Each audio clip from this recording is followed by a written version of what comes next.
Hey guys, welcome to this week's podcast episode. I've got a really fantastic guest today, Kathy, calling in from Los Angeles, and she's going to talk to us all about emotional intelligence, emotional freedom, and how we can use those as foundational building blocks to excel in leadership, in coaching, and in our finances. So I'm really happy to have this discussion and looking forward to it. So, Kathy, welcome.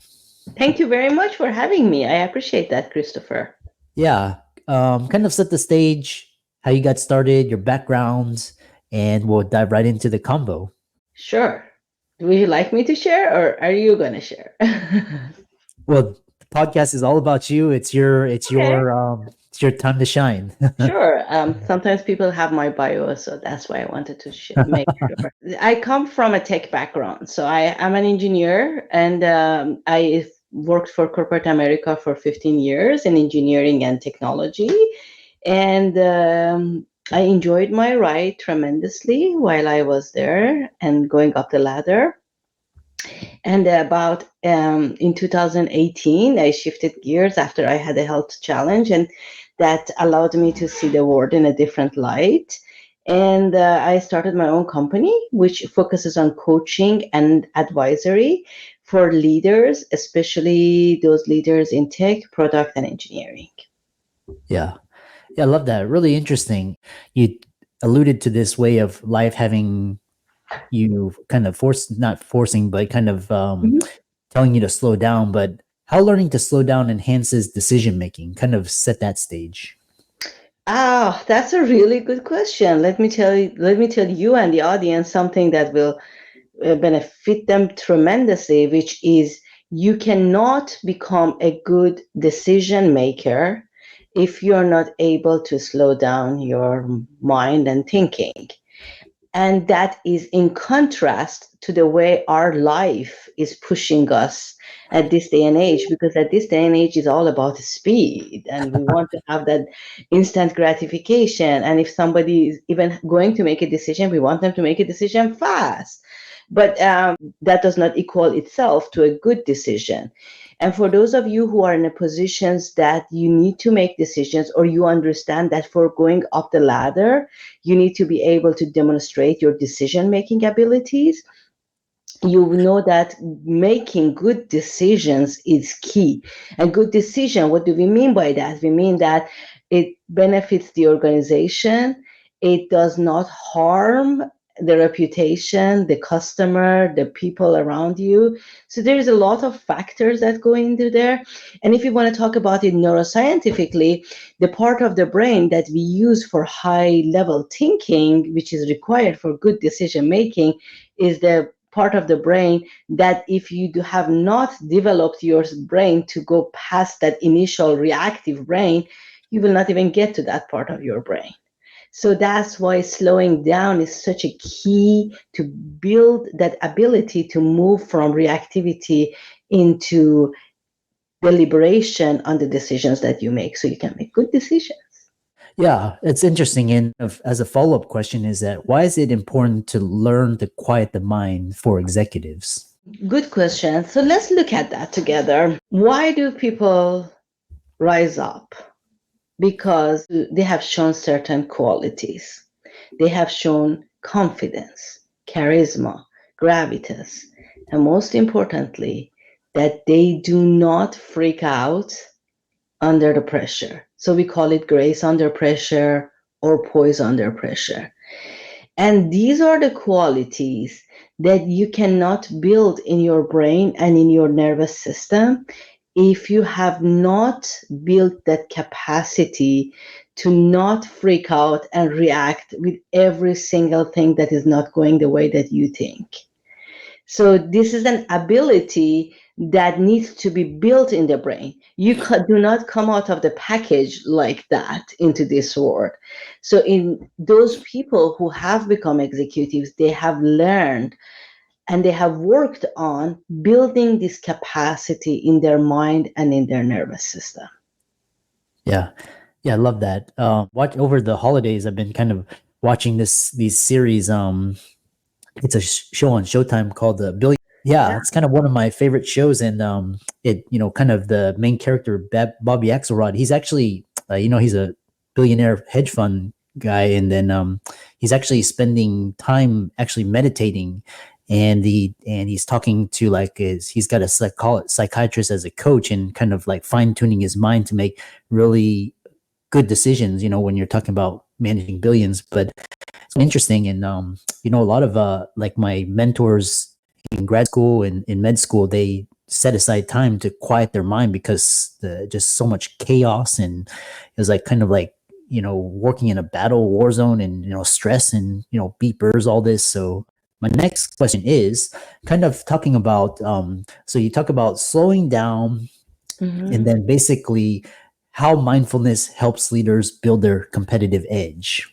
Yes, that is the thing that I talk about. And let me unpack this a little bit so people understand.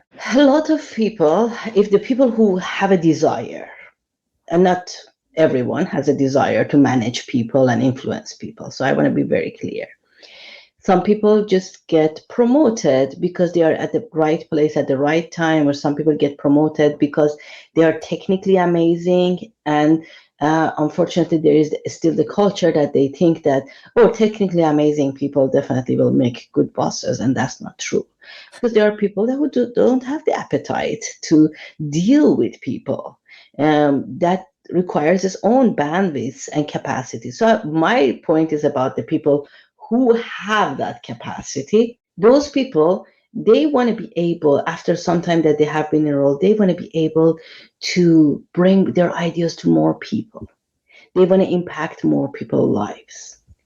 And it's not just impacting people's lives by like doing a surgery on them. It's just, sometimes leading an organization that has a meaningful product or service that is impacting people's lives. uh, your team, you're impacting the lives of the people of your team that work for you. So they want to have a bigger impact. And how do you get a bigger impact? You need to have confidence, and you need to have build influence. And a lot of times people want to inspire other people so that they can be in a position of coaching and mentoring, rather than just being the boss. So, how do you go about that desire? Is a key point. A lot of people ask me, how do I build my executive presence? That's a really big key. How do you build the presence? Because presence is something that we feel. It's not something that tangible that you go and buy off the shelf, right? I haven't seen that story yet. So you need to build that. And in order to build that, you need to understand what it is. You need to understand where you are and what that means. Sometimes we go and listen to a speaker and we are like, oh my God, that person was so good. I did not even lose like the thread of thought for a second. Sometimes the person really catches us. We're like, oh my God. And that is presence. Yeah. That is something that some of us experience, even with big meditation gurus. Sometimes gurus, teachers, leaders, these words can be used interchangeably. You just want to sit and be with these people. You just want to feel their being, their presence, their words, the way they come across. I want you to pay attention to that feeling inside you, and pay attention to who brings up that feeling in you. Hmm. And then you kind of will start thinking, if I want to have that kind of quality for folks, what do I need to change in my being? Not in my doing. You do a lot of things every day, I'm sure, and you do a lot of right things as a leader. That's why you are where you are. But that is the quality of somebody's beings. I'm sure you've experienced, even Christopher. Sometimes we meet a person and that person feels very comfortable to talk to, and sometimes we feel a person and we feel like, oh my God, let's just be polite. Let's just be professional. So for a lot of people is, how do I cross that, just being that professional, to be somebody that people feel good, they want to trust, they want to be around, they want to see more of me. And that is a change in the being. And that change in the being and that journey does not happen overnight. You need to slow down, think about what is it that needs to change, and very intentionally start building towards it. Yeah. Yeah, I love that. And then kind of we talk about and I love how you slowed down and kind of made the audience feel that, just slowing down and how does it feel and who makes you feel that way. And you talk about heart-centered leadership and human-centered leadership. Kind of what is that and why does it matter? Yeah. So let's look at this together. Any corporate or any small business, even, what does it do? It produces a product or a service. And as of now, that would not be possible without the talent. Uh-huh. So you rely on the talent to make things happen in this world. So why don't we think about taking care of this talent? Being able to connect with the fact that these are humans. These are the people that if they need to go to a Christmas recital and be with their child, it is their human right to do that. Let's make it happen for them rather than sticking to the fact that, oh, my productivity, what happens to my productivity, or those kind of things. Let's see how we can build that kind of a culture.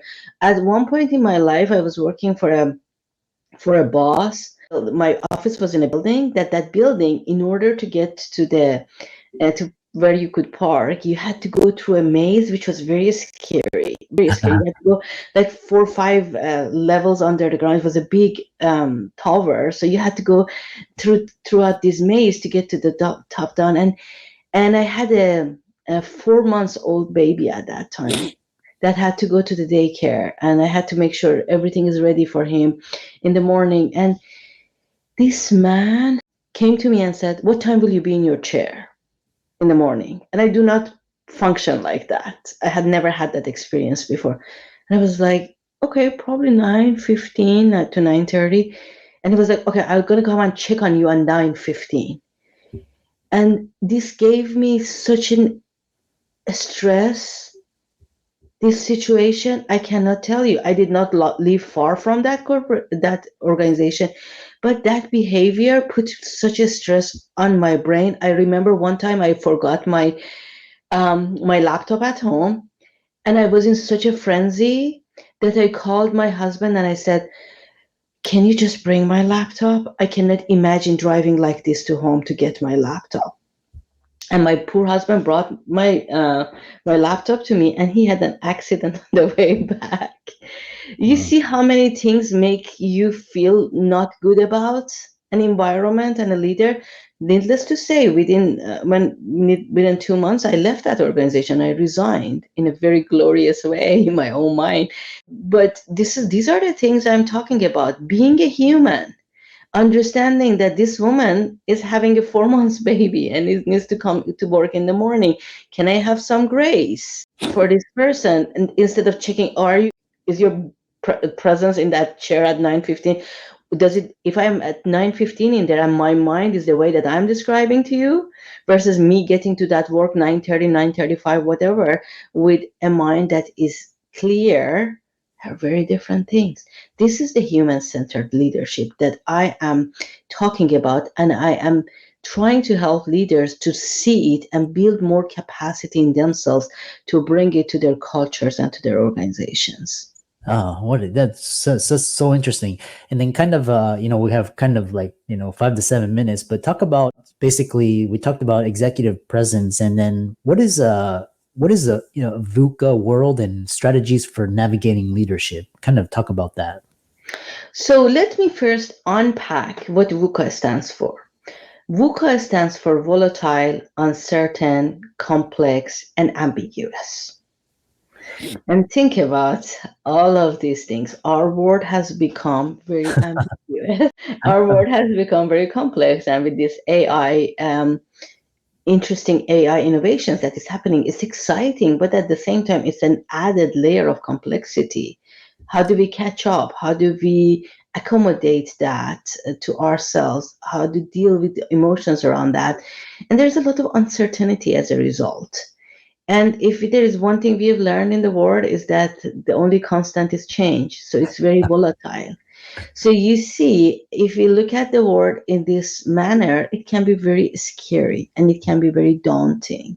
So how do I navigate this? And the first thing that we need to understand to do is accept things for what it is. So if we uh, resist that concept, I'm going to say, oh no, I just don't want to deal with this. This is too much for me. We are not doing ourselves a service because that Mm. is not going to change. But we can build that capacity in ourselves to be more comfortable around ambiguity. How many people come to me and say, I just want to be certain that this works? I'm like, how do you want to get that certainty? I mean, seriously, what is certainty? I'm living in California, and there was a hurricane that it was unheard of in Los Angeles, and that in the middle of that hurricane, we had an earthquake that day. I mean, how crazier that can get. So letting go of the notion of I want certainty, that's a really huge step. Can I become more comfortable with ambiguity? And as I'm saying this, I just want people to start having light bulbs, because just me saying this, you're not going to go and change tomorrow morning. If you want to change, you need to go on your own journey. But I want you to understand that if you feel overwhelmed by the world, by the news, by what you hear, and all of those kind of things, fighting it or going and hiding in a cave is not going to help you. It's not going to change anytime soon. But building little by little that capacity, can I be with the ambiguity Yeah. and still not get overwhelmed? Can I build that little by little in me? This will prepare you to be in a different way with this VUCA world that we are talking about. Yeah, very interesting because it reminds me, back in the caveman days where we had to hunt for our food and, shelter, and life was we Mhm. were also in the VUCA world as well. And now what we have is we had machines replace physical labor, so we didn't have to hunt. And Mhm. now we have software replacing intellectual labor. So now Mhm. it's like, where do we go now? But, these ideas about slowing down, calming it, kind of putting space and distance between, stimulus and response, and just slowing down makes you an effective leader. Very fascinating. How can people contact you, follow your social media, reach out to you, etc.? The best social media platform that I'm very active on is LinkedIn. Yeah. So I have Instagram and I have Facebook and all of those kind of things, but I really would love people to reach out to me on LinkedIn. If you have any questions on what we discussed today, please reach out. I would love to hear from you.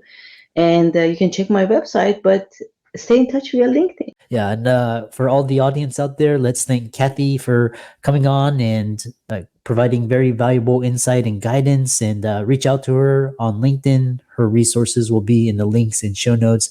And with that, thanks so much for a heart-centered conversation. Thank you for having me, Christopher.